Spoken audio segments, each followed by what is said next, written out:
ಓಂ ಗಂ ಗಣಪತಾಯೇ ನಮಃ. ಶ್ರೀ ಗುರು ದೇವರುದ್ರಾಯ ನಮಃ.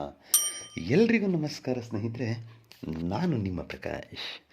ಸ್ನೇಹಿತರೆ, ಏನು ನೀವು ನಿಮ್ಮ ಇಷ್ಟಪಟ್ಟ ಪ್ರೀತಿಯನ್ನು ಏನು ನೀವು ಕಳ್ಕೊಂಡಿದ್ದೀರೋ ಆ ಪ್ರೀತಿಯನ್ನು ಮರಳಿ ಪಡೆಯೋದಕ್ಕೆ ಇಂದು ನಾನು ನಿಮಗೆ ವಿಶಿಷ್ಟಕರವಾದಂಥ ವಶೀಕರಣ ಮಂತ್ರ ತೊಗೊಂಡು ಬಂದಿದ್ದೀನಿ.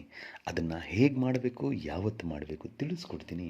ಅದಕ್ಕೂ ಮುಂಚೆ ನನ್ನ ಚಾನಲನ್ನು ಸಬ್ಸ್ಕ್ರೈಬ್ ಮಾಡಿಲ್ಲ ಅಂದರೆ ಸಬ್ಸ್ಕ್ರೈಬ್ ಮಾಡಿ, ಲೈಕ್ ಮಾಡಿ, ಶೇರ್ ಮಾಡಿ, ಹಾಗೆ ಬೆಲ್ ಐಕಾನ್ ಬಟನ್ ಪ್ರೆಸ್ ಮಾಡೋದನ್ನ ಮರಿಬೇಡಿ. ಏಕೆ ಅಂದರೆ ಮುಂದೆ ಏನು ನಾನು ವೀಡಿಯೋಸ್ ಬಿಡ್ತೀನೋ ಅದು ಎಲ್ಲರಿಗಿಂತ ಮುಂಚೆ ನಿಮಗೆ ಬಂದು ಸೇರುತ್ತೆ. ಸ್ನೇಹಿತರೆ, ಬನ್ನಿ ಈ ಕ್ರಿಯೆಯನ್ನು ಮಂಗಳವಾರದ ದಿನ ಮಾಡಬೇಕಾಗುತ್ತೆ. ಇದಕ್ಕೆ ನಿಮಗೆ ಬೇಕಾಗಿರುವುದು ಒಂದು ಬಿಳಿಯ ಬಟ್ಟೆ ಬೇಕಾಗುತ್ತೆ ಮತ್ತು ಮಲ್ಲಿಗೆಯ ಬಿಡಿ ಹೂವು ಬೇಕಾಗುತ್ತೆ. ತದನಂತರ 5 ಲವಂಗ ಬೇಕಾಗುತ್ತೆ. ಇಷ್ಟನ್ನು ನೀವು ತೆಗೆದುಕೊಂಡು ಮಂಗಳವಾರದ ದಿನ ಉತ್ತರ ದಿಕ್ಕಿಗೆ ಮುಖ ಮಾಡಿ ಕುಳಿತುಕೊಂಡು ಮೊದಲಿಗೆ ಏನು ಮಾಡಿ, ಬಿಳಿಯ ಬಟ್ಟೆಯಲ್ಲಿ ಆ ಏನು ಬಿಳಿಯ ಮಲ್ಲಿಗೆ ಹೂವಿದೆಯೋ ಆ ಬಿಳಿಯ ಮಲ್ಲಿಗೆಯನ್ನು ಬಿಳಿಯ ಬಟ್ಟೆಯಲ್ಲಿ ಹಾಕಿ ಆ ಬಟ್ಟೆಯನ್ನು ನಿಮ್ಮ ಬಲಗೈಯಲ್ಲಿ ಹಿಡಿದುಕೊಳ್ಳಿ. ಹಾಗೆ 5 ಲವಂಗವನ್ನು ಅದರಲ್ಲೇ ಹಿಡಿದುಕೊಂಡು ಇವಾಗ ನಾನು ಏನು ಮಂತ್ರ ಕೊಡ್ತೀನೋ ಈ ಮಂತ್ರವನ್ನು ನೀವು 108 ಸಾರಿ ಪಠನೆ ಮಾಡಬೇಕು. ಅಮ್ಮೊಕ್ಕೆ ಅನ್ನೋ ಜಾಗದಲ್ಲಿ ಅವರ ಹೆಸರನ್ನು ಸೇರಿಸಿಕೊಳ್ತಾ ಮಂತ್ರ ಪಠನೆ ಮಾಡಿ ಮುಗಿದ ಮೇಲೆ ಉಫ್ ಅಂತ ಅಭಿಮಂತ್ರಿಸಿ ಆ 5 ಲವಂಗವನ್ನು ಬೇರ್ಪಡಿಸಿ ಸಪ್ರೇಟ್ ಒಂದು ಪೇಪರ್ನಲ್ಲಿ ಇಟ್ಕೊಳ್ಳಿ. ಮತ್ತು ಆ ಮಲ್ಲಿಗೆ ಹೂವನ್ನು ಬಿಳಿಯ ಬಟ್ಟೆಯಲ್ಲಿ ಕಟ್ಟಿ ಅದನ್ನು ತೆಗೆದುಕೊಂಡು ಹೋಗಿ ಯಾವುದಾದರೂ ತುಳಸಿ ಗಿಡದ ಬುಡದಲ್ಲಿ ಬಟ್ಟೆಯನ್ನು ಇಟ್ಬಿಡಿ.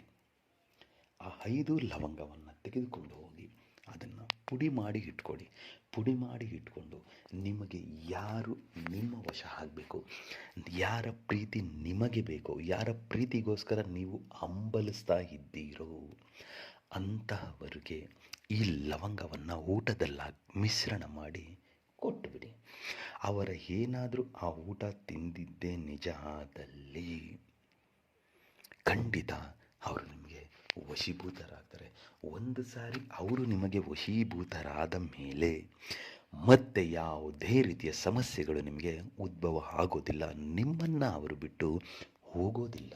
ಅದಕ್ಕೆ ಮಂತ್ರ ಹೀಗಿದೆ: ಕಮಲ ದ್ವಾಮಾವತಿ ಕಾಲಿ ತಾರಾ ಮಹಾವಿದ್ಯಾ ಸೋರಸಿ ಭುವನೇಶ್ವರಿ ಕಿವಮಸ್ತ ಮಾತಾಂಗಿ ಹಮ್ಮುಖಿ ಮೇ ವಶಂ ಕುರು ಸ್ವಾಹ.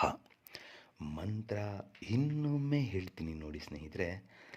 ಕಮಲಾ ದ್ವಾಮವತಿ ಕಾಲಿ ತಾರಾ ಮಹಾವಿದ್ಯಾ ಸೋರಸಿ ಭುವನೇಶ್ವರಿ ಕಿವಮಸ್ತ ಮಾತಾಂಗಿ ಹಮ್ಮುಖಿ ಮೇ ವಶಂ ಕುರು ಸ್ವಾಹ.